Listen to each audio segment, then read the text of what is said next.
Selamat pagi Ibu, Bapak, dan Saudara yang dikasihi Tuhan. Kembali kita akan bersama-sama belajar memahami akan firman Tuhan sebagian. Oleh sebab itu saya mengajak kita semua untuk datang terlebih dahulu kepada Tuhan di dalam doa. Kita berdoa. Engkau yang Maha Kasih, Engkau yang Maha Murah, Engkau yang Maha Kuasa, Allah pencipta langit bumi dengan segala isinya, Allah yang tidak pernah meninggalkan perbuatan tangannya atas seluruh ciptaan, yang boleh kami kenal, kami sapa, kami sembah dalam nama Tuhan kami Yesus Kristus. Puji syukur kalau pagi hari ini Engkau perkenankan kami bersama-sama bertelut di hadapan Tuhan, mengucap syukur atas setiap berkat nikmat karunia yang tercurah, melimpah, dan boleh kami rasakan bersama hingga sampai saat ini.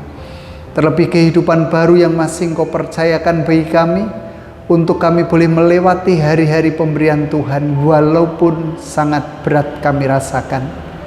Tetapi bersama dengan Engkau tentu kami mampu melangkah. Kami mampu berjalan seiring dengan Tuhan. Kami mampu tegak berdiri dan menatap harapan masa depan. Pagi hari ini kembali kami hendak bersama-sama belajar memahami akan sebagian kecil firman Tuhan.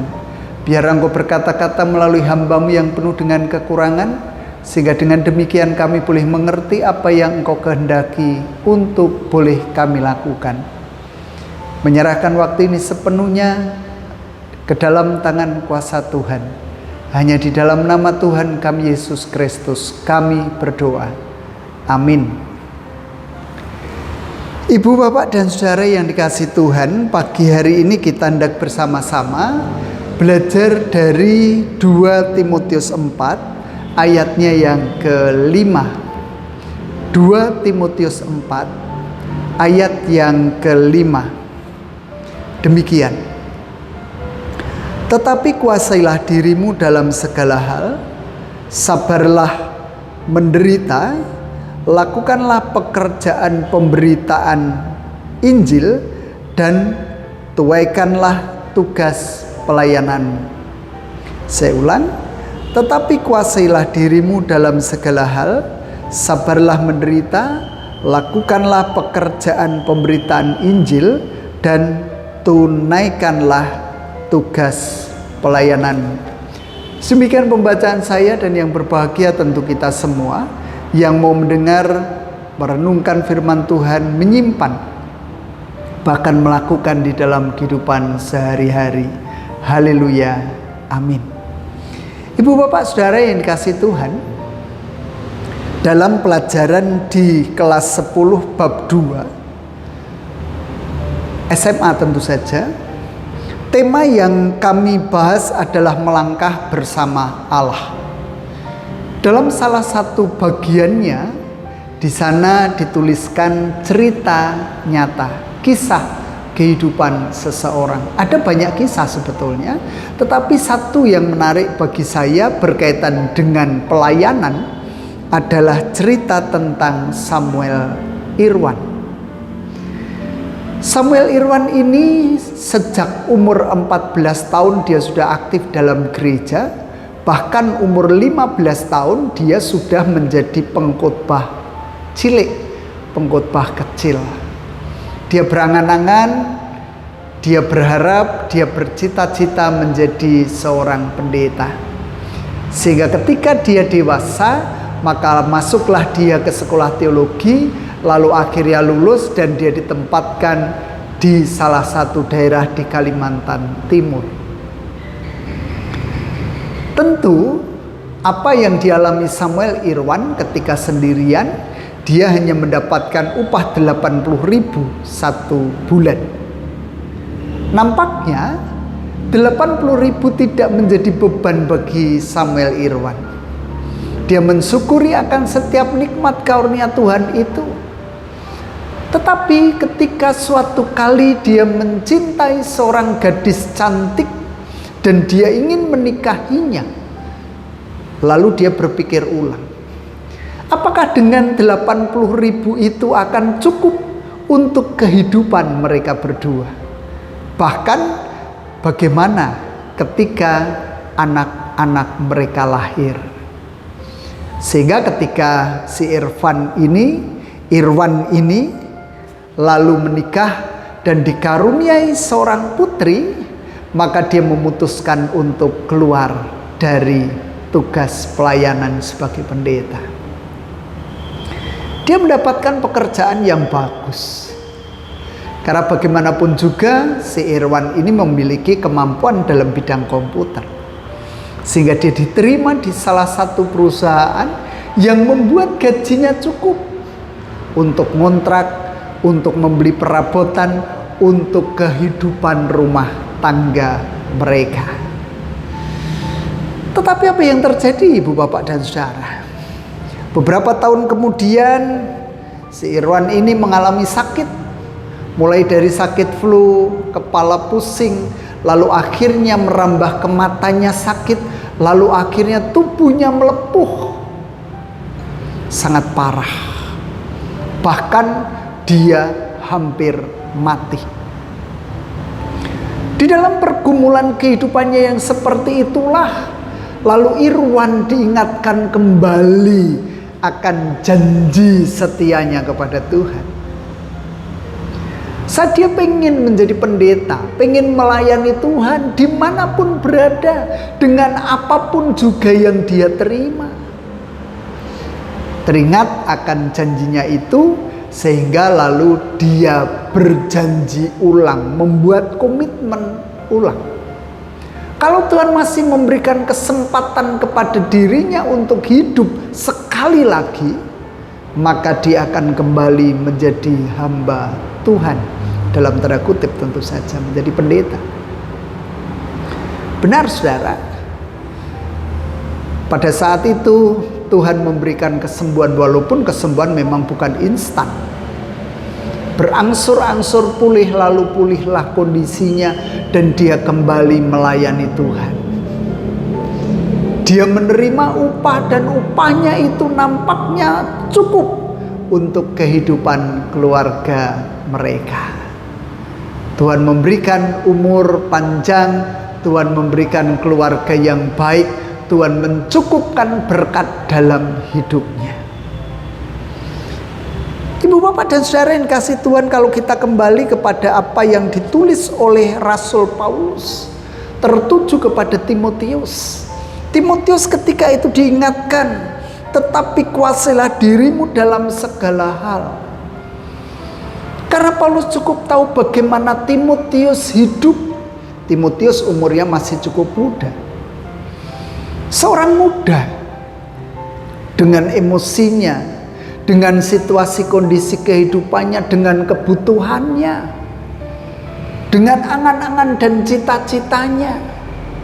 Kalau kemarin hari Minggu saya menanyakan siapa sih yang mau berpelayanan di dalam kehidupan bergereja.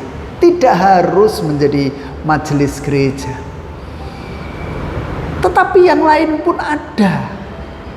Pengedar kantong persembahan, ikut paduan suara, ikut terlibat dalam organisasi kegerejaan, entah itu di komisi anak, entah itu di komisi adioswo, entah itu di komisi wanita.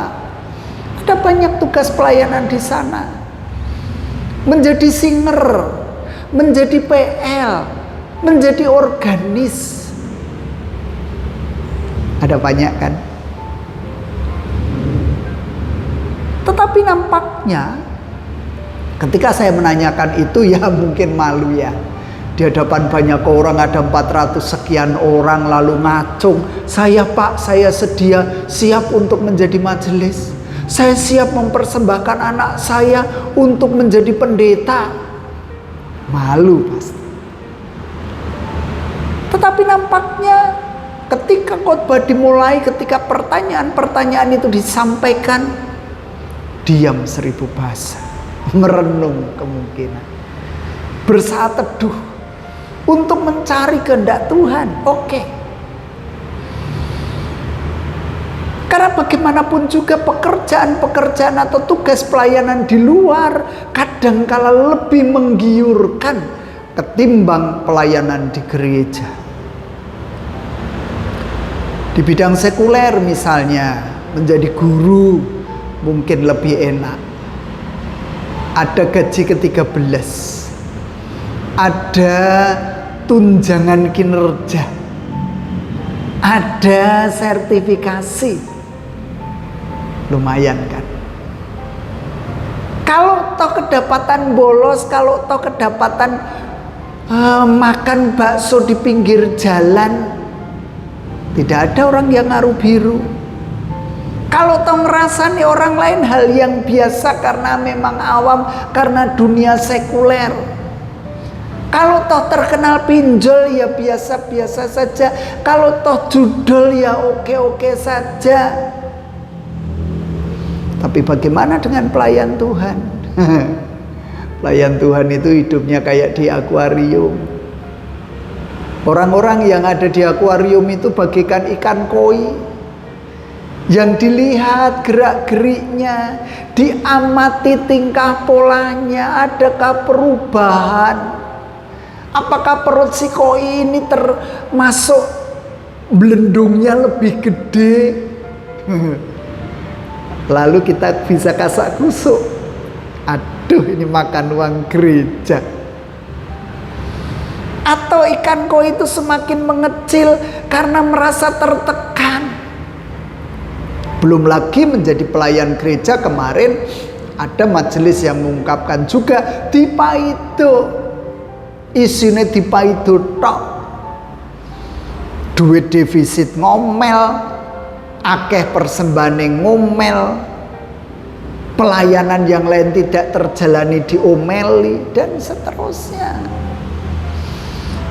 Sehingga kadangkala untuk memilih menjadi pelayan gereja wis ora entuk apa-apa. Iya, kalau pendeta pasti dapatnya. Lumayan lah. 3 juta sampai 7 juta. Lumayan. Bisa untuk hidup sampai 1 bulan penuh. Dan kalau di luar sana ada banyak hal yang bisa dilakukan. Itulah daya tariknya. Sehingga saudara kalau belajar dari Samuel Irwan tadi, bukankah lalu dia bekerja di luar kegerejaan yang lebih menguntungkan, tetapi hati-hatilah di sana. Ketika kita memiliki komitmen untuk berpelayanan di hadapan Tuhan, lalu kita mengabaikan Tuhan di dalam kehidupan kita, saya tidak mengatakan bahwa kita tidak butuh duniawi. Kita masih butuh makan, kita masih butuh pakaian, kita masih butuh refreshing, iya. Tetapi bukankah Matius, di dalam Matius 6, semoga tidak salah, dahulukan kerajaan Allah dan kebenarannya. Dan itulah yang ditujukan kepada Timotius ketika itu, kuasailah dirimu dalam segala hal. Ojo kepencot A, B, C, D, E, F, G, H, I, Z. Di sana ada tarung, di sana ada perebutan kekuasaan, di sana ada korupsi, di sana ada judel, di sana ada pinjol. Kuasai dirimu, ada kemarahan, ada egois, ada kesombongan. Kuasai diri. Dan perintah yang berikutnya, sabarlah menderita. Karena ternyata menjadi pengikut Yesus itu, walaupun tujuannya adalah keselamatan, tetapi selama kita masih hidup di dalam dunia, tentu tidak akan pernah bisa dipungkiri ada berbagai macam penderitaan yang kita alami. Kekurangan-kekurangan, keprihatinan-keprihatinan, kesedihan-kesedihan, duka cita, itu kadangkala menyapa kehidupan kita. Dan kita diminta untuk sabar. Nyambut gawe gajine sithik, kok ora sabar. Ibu bapak ya bisa dibayangkan lah ya, kalau saya mengatakan di tahun 96 awal mula saya masuk ke GKJ Purbalingga bersama dengan seorang istri, saya mendapatkan BHT atau BHP 140.000. Ketika saya sudah ditabiskan 1 tahun kemudian 97, saya mendapatkan 180. Ya bisa dibandingkan lah antara yang sekarang dengan yang dulu. Oke, yang dulu kan memang segitu. Tetapi bukankah pada waktu itu juga sudah ada orang yang berpenghasilan 1 juta misalnya, mencoba untuk menikmati, mencoba untuk mencukupkan apa yang Tuhan berikan dan bersyukur dari setiap peristiwa kehidupan, tidaklah mudah. Sehingga Paulus mengungkapkan, sabarlah dalam penderitaan. Lakukanlah pekerjaan pemberita Injil. Ya tidak perlu keluar-keluar tentu saja, apalagi di zaman sekarang banyak salahnya. Rumah dijadikan tempat persekutuan saja dipersekusi, dibubarkan, dikira itu untuk ibadah. Padahal di satu sisi yang lain ketika orang dikumpulkan di situ lalu diadakan doa dalam tanda kutip, mereka tidak masalah. Konon kabarnya asu gede menang kerai. Kita tidak perlu mengatakan seperti apa yang dikatakan oleh Yohanes Pembaptis, bertobatlah kerajaan Allah sudah dekat. Tidak perlu. Tetapi bagaimana kehidupan kita bisa dibaca oleh banyak orang, menjadi pemberita Injil. Bagaimana kita menjadi saksi kemurahan Allah di dalam kehidupan kita. Di tengah-tengah penderitaan kita masih bisa tenang, masih bisa memuji, memuliakan nama Tuhan, masih bisa bergereja. Itulah pemberita Injil. Dan yang terakhir, tunaikanlah tugas pelayanan. Kembali mungkin orang berpikir di gereja itu ya hanya majelis gereja, tidak hanya itu kok. Ada banyak tugas-tugas pelayanan itu. Kalau toh tugas pelayanan di tengah kehidupan masyarakat, ya tunaikan itu dengan baik. Jangan mencoba untuk nguntet banyak hal ya, nguntet waktu, nguntet duit, korupsi. Lakukanlah tugas pelayananmu itu dengan baik. Sehingga saudara, berkat Tuhan akan tercurah dalam kehidupan kita. Percayalah itu. Saya tidak akan memberikan kesaksian buat dipikirnya sombong, ria, enggak. Tetapi buktikan ketika kita mengerjakan apa yang Tuhan kehendaki melalui Paulus tertuju kepada Timotius, maka di sanalah berkat Tuhan sungguh akan kita rasakan. Buktikan itu dalam kehidupan kita. Sehingga ketika itu sudah terbukti, kita akan, oh iya, benar firman Tuhan itu bagi kehidupan kita. Oleh sebab itu mari kita berjuang. Karena bagaimanapun juga kita bukanlah orang yang sempurna. Kita bukan Superman, kita bukan malaikat. Kita masih manusia yang penuh dengan kelemahan. Kita rapuh tak berdaya. Tetapi bersama dengan Tuhan kita akan melangkah. Dan semuanya bisa kita kerjakan walau kesempurnaannya adalah milik Tuhan semata. Tuhan memberkati kita. Amin. Saat teduh untuk kita. Bersama-sama kita datang pada Tuhan di dalam doa kita berdoa. Puji syukur kalau pagi hari ini Engkau ingatkan kami akan tugas kewajiban yang harus kami kerjakan ya Tuhan. Kami percaya, kami meyakini bahwa Engkau adalah Allah ya dan amin. Allah yang berkuasa untuk melakukan segala hal dalam kehidupan kami. Allah yang hebat, Allah yang memberikan jalan keluar bagi kehidupan kami. Oleh sebab itu kami hendak serahkan seluruh keberadaan kehidupan kami ke dalam genggaman tangan kuasa Tuhan. Bahkan memohon berkat-Mu secara khusus untuk Dita ya Tuhan. Operasi sudah Engkau lancarkan. Operasi sudah selesai. Dan Tuhan memberkati semuanya yang terlibat di dalam operasi yang dikerjakan oleh para dokter jurawat anestesi terhadap Dita. Dan pemulihannya kami mohonkan di hadapan Tuhan. Kami percaya bahwa Tuhan memberikan kekuatan penghiburan bagi Dita. Kami percaya Tuhan jamah Dita. Tuhan angkat setiap beban, setiap perkara, setiap persoalan yang sedang dihadapi. Bahkan sakit yang harus dia rasakan, Tuhan sendiri yang akan pikul itu semua. Dan demikian juga dengan Pak Amri, Bu Amri, juga saudara-saudaranya, Dike bersama dengan keluarga, Noki. Tuhan beri kekuatan juga, beri semangat juga untuk mendukung Dita, untuk melewati setiap fase, setiap proses yang terjadi. Hamba-Mu mohon ya Tuhan, kesembuhan sempurna Tuhan berikan bagi Dita, sehingga dia boleh menyelesaikan setiap tugas yang Tuhan bebankan di atas pundaknya. Terima kasih Tuhan, terima kasih. Demikian juga dengan saudara-saudara kami yang lain dengan beban persoalan permasalahan berkaitan dengan pekerjaan, berkaitan dengan jodoh, berkaitan dengan ekonomi, berkaitan dengan anak-anak. Tuhan akan atasi semuanya.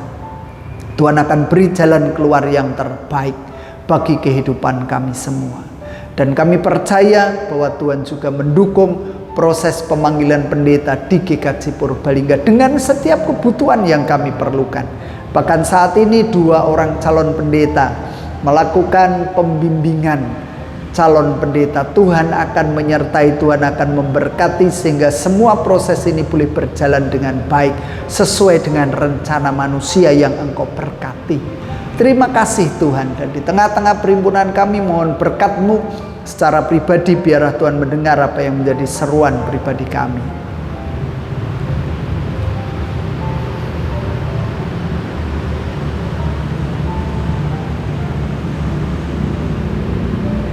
Sebentar lagi ibadah pribadi kami selesai, tetapi kami harus melanjutkan waktu hidup pemberian Tuhan.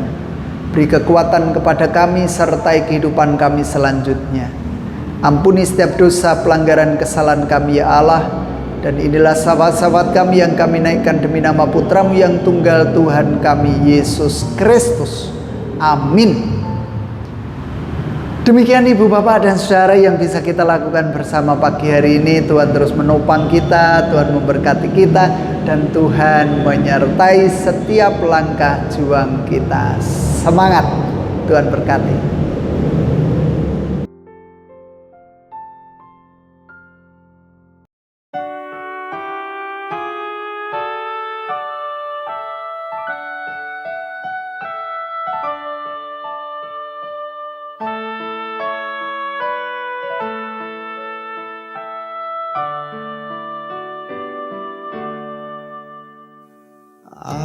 Apapun juga menimpamu,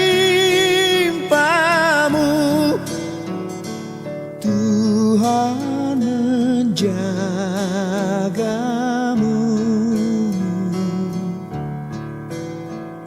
Naungan kasih-Nya